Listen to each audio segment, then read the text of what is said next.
রাস্তাঘাটে বেরোনো বা দেরি করে অফিস থেকে বাড়ি ফেরা মহিলাদের আত্মবিশ্বাস এবং সাহস যোগাবে আসানসোল দুর্গাপুর পুলিশ কমিশনারেটের বিশেষ প্রমিলা বাহিনী। শক্তি বাহিনী শহরের সমস্ত কর্মরত এবং রাস্তাঘাটে বেরোনো মহিলাদের সাহস আত্মবিশ্বাস যোগাবে, যে কোনো সমস্যায় ছুটে গিয়ে তাদের পাশে দাঁড়াবে।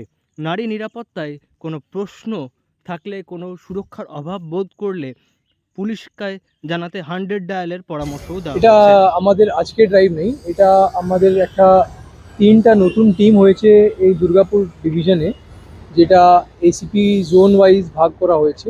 একটা কাংসার টিম, একটা দুর্গাপুর টিম, একটা আন্ডালের টিম। এটা তিনটা অল উইমেন টিম হয়েছে, যেটাতে লার্নেড সিপি স্যারের আদেশে আমাদের।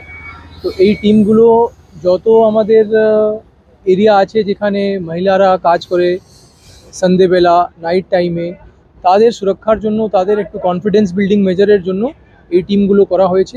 এটা অল উইমেন টিম, যারা গিয়ে মহিলাদের সঙ্গে কথা বলবে, ওদের কোনো প্রবলেম আছে কি নেই দেখবে, ওদের সুরক্ষা নিয়ে কোনো রকম প্রবলেম এখানে এরকম আমাদের কোনো খবর নেই, তাও আমরা নিশ্চিত করব ওদের।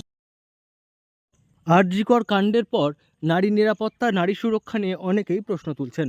অন্যদিকে প্রশাসনের তরফ থেকে নারী নিরাপত্তা আরও শক্ত করতে নানাভাবে ব্যবস্থা করা হচ্ছে। আর তার জন্যই আসানসোল দুর্গাপুর পুলিশ কমিশনারেটের শক্তি বাহিনী গোটা জেলা জুড়ে কাজ করবে।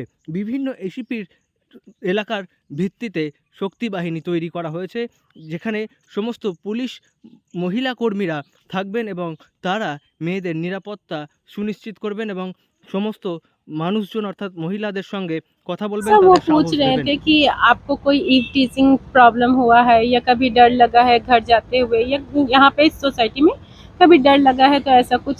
तो मेरा आंसर था कि हाँ, कभी कभी समहाउ कभी डर लगता है, क्योंकि हम लोग जनरली रात हो जाता है कभी, तो हो जाता है, बहुत सारे लोग स्टॉक करते हैं, पीछा करते हैं, तो ये सब बात का डर लगता है।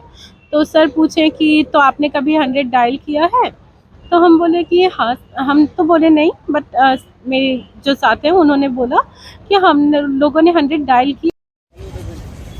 কর্মরত বিভিন্ন মহিলারা পুলিশের এই উদ্যোগকে সাধুবাদ দিয়েছেন এবং একই সঙ্গে তারা বলছেন পুলিশের তরফ থেকে যে কোনো বিপদের সময় 100 ডায়ালের পরামর্শও দেওয়া হয়েছে। তারা বলছেন মাঝে মধ্যে বিরূপ পরিস্থিতির শিকার তাদের হতে হয়, কখনো তাদের ভয় লাগে, কিন্তু পুলিশ যদি আরও বেশি সক্রিয় হয় তাহলে তারা ভয় মুক্ত হয়ে কাজ করতে পারবেন, রাস্তাঘাটে বেরোতে পারবেন। দুর্গাপুর থেকে নয়ন ঘোষের রিপোর্ট, লোকাল 18 বাংলা।